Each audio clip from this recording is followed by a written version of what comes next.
இதுக்கு முன்னாடி இருந்த அரசியல்வாதிகள்லாம் அரசியலுக்கு வந்ததுக்கு அப்புறம் தானே நல்லது பண்ணியிருக்காங்க. அரசியலுக்கு வர்றதுக்கு முன்னாடி யாருன்னா நல்லது பண்ணியிருக்காங்களா? தமிழக வெற்றி கழகம் அப்படின்னு கட்சி ஆரம்பிச்ச நம்ம தளபதி விஜய், நான் அரசியலுக்கு வர்றதுக்கு முன்னாடியே உங்களுக்கு நிறைய நல்லது பண்ணிட்டு வரேன் அப்படின்னு மக்களுக்காக நிறைய விஷயம் பண்ணிட்டே வராருங்க. தமிழக வெற்றி கழகம் சார்பாக இன்னைக்கு வேற லெவலில் ஒரு விஷயத்த பண்ணியிருக்காங்கங்க.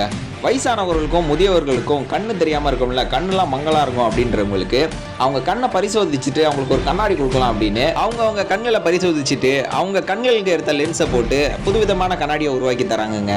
2026 நடக்க போகிற சட்டமன்ற தேர்தலில் தளபதி விஜய் அவர்கள் சிஎம் ஆவார் அப்படின்னு நினச்சிங்கன்னா உங்களோட கமெண்ட் பாக்ஸில் பதிவு பண்ணிட்டு போங்க.